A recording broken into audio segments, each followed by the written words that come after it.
Bonjour à vous, Charline Bonneau, diététicienne spécialisée en micronutrition et en aide au changement. Aujourd'hui, on va parler d'un sujet qui n'est pas tout de suite en lien avec l'alimentation, mais comme j'aime bien vous rappeler, c'est que moi je pense que l'alimentation c'est souvent un symptôme et que bien souvent dans vos comportements alimentaires, il y a des compensations de choses qui vous gênent dans votre vie.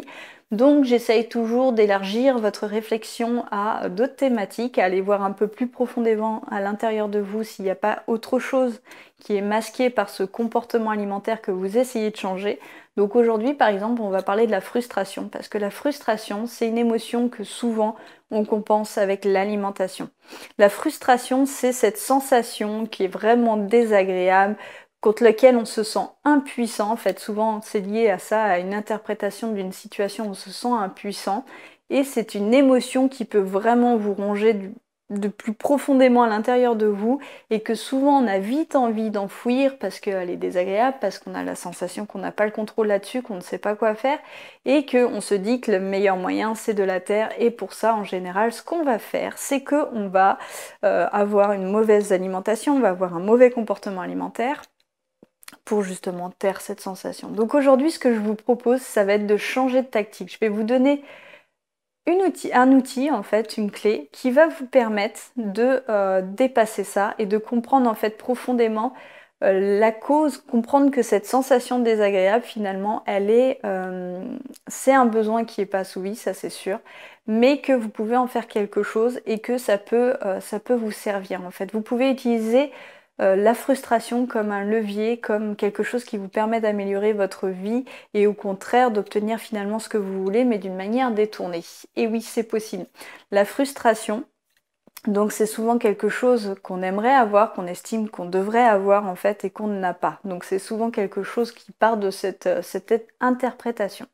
Donc, quelque part, il y a un moment où dans votre vie, dans ce cas de figure-là, vous vivez les choses comme un manque, comme quelque chose vraiment qui vous manque, que vous aimeriez avoir. Eh bien moi, ce que j'ai à vous proposer, c'est de changer de tactique, c'est de donner finalement ce que vous aimeriez recevoir. Alors là, je sais qu'il y en a plusieurs qui vont bondir et plusieurs qui vont absolument pas comprendre. Et pourtant, je vous invite vraiment à le tester. C'est quelque chose que j'ai déjà entendu, mais que j'applique seulement dans ma vie depuis très peu de temps. Et je vois que ça change complètement. Je vois que les résultats sont absolument pas les mêmes et ça me donne encore plus envie de l'essayer dans tous les domaines de ma vie finalement, parce que je me rends compte que jusqu'à maintenant, déjà, je trouve que c'est une émotion qui peut vraiment pourrir de l'intérieur les gens. La frustration, le fait de se sentir envieux, des choses comme ça, fait que non seulement vous pouvez vraiment développer des choses, enfin moi je sais qu'en termes de sensations, c'est souvent une boule qui est très brûlante que je sens à l'intérieur de mon estomac. Alors je vous invite aussi à faire ça, c'est très intéressant d'essayer des fois de se concentrer sur les sensations, parce que quand on a une émotion comme ça qu'on estime désagréable, enfin qui est désagréable mais qu'on estime négative, en général ça se décrit par des sensations qui sont très très très précises et qui sont les mêmes à chaque fois. Donc je vous invite déjà dans un premier temps à observer ces sensations. Moi je sais que souvent là quand je suis frustrée, ça me crée une espèce de tension à l'intérieur de l'estomac, comme une boule bouillante que je ressens. Et donc cette sensation, finalement, ça va, je trouve que c'est quelque chose qui peut, à terme, en fait, développer d'autres problèmes qui vont vraiment devenir physiologiques pour le coup et qui peuvent vraiment se révéler. Alors là, par exemple, une douleur comme ça, enfin une tension aussi bouillante, ça peut se transformer par exemple en ulcère, on imagine ça assez bien. Donc soyez vigilants justement à ces points d'émotion, comment elles se transforment à l'intérieur, comment vous le ressentez dans votre organisme. Et justement, le fait de sentir ces sensations désagréables aujourd'hui, c'est quelque chose dont je me libère de plus en plus parce que finalement j'essaye de transformer cette frustration et pour ça, pour la transformer, j'arrête de me considérer comme comment dire, comme dans une situation où j'ai pas de pouvoir. Finalement aujourd'hui j'ai un nouvel outil, le fait de me dire que je vais donner ce dont je manque, ce dont j'ai l'impression de manquer. Ça a vraiment beaucoup de bénéfices parce qu'au bout du compte, déjà, vous vous détournez de votre souci, vous n'êtes plus en train d'être concentré sur, ni omnibulé par le fait que vous n'ayez pas ce que vous vouliez dans la vie. Donc le fait de vraiment d'agir dans cette direction, donc déjà, vous détournez votre regard, donc vous relâchez un peu la pression à ce niveau-là. De deux, vous n'avez plus comment dire, vous avez un moyen d'action, un nouveau moyen d'action. Donc ça enlève cette partie de sensation où on se sent vraiment démuni et impuissant. Donc c'est aussi quelque chose qui donne un peu d'air et c'est ce dont on a besoin quand on est dans ce genre de situation.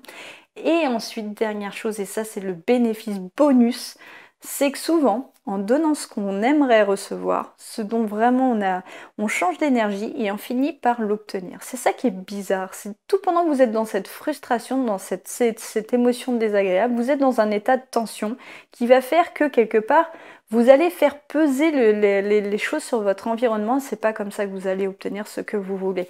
Le fait de mettre la pression comme ça sur les autres fait qu'au contraire on aura envie de vous résister parce qu'on va se sentir personne n'aime se sentir poussé dans une direction, personne n'a envie de se sentir non plus victime d'un chantage affectif, donc tout pendant que vous êtes dans cet état de frustration, vous n'allez pas donner l'envie d'obtenir ce que vous voulez.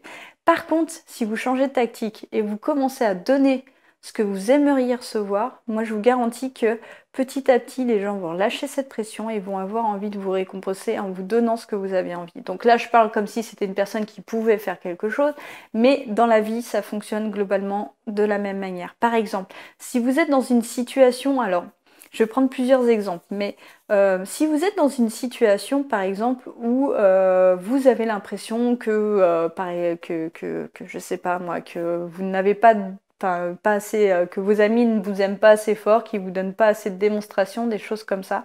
Commencez par en donner. Vous allez voir que à partir du moment où les gens ne se sentiront pas obligés dans cette pression en fait de vous donner l'affection que vous réclamez, ils vont le donner naturellement. Donc en donnant des preuves d'affection vous-même sans attendre en retour, mais juste les donner gratuitement, faites le premier pas. Après tout, pourquoi les autres vous donneraient absolument ce que vous voulez? Enfin, rien ne les oblige. Mais par contre, si vous donnez, vous montrez, vous faites preuve en fait envers l'autre de cette prise de risque, hein, parce que souvent c'est pas une question que les gens veulent pas vous donner, c'est qu'ils ont peur, ils ont d'autres raisons en fait qui les empêchent de donner ces marques d'affection que vous attendez. Donc si vous donnez en premier, vous allez voir que finalement les gens vont finir par baisser leur garde et vous redonner. Alors ça peut être comme ça peut être aussi des opportunités.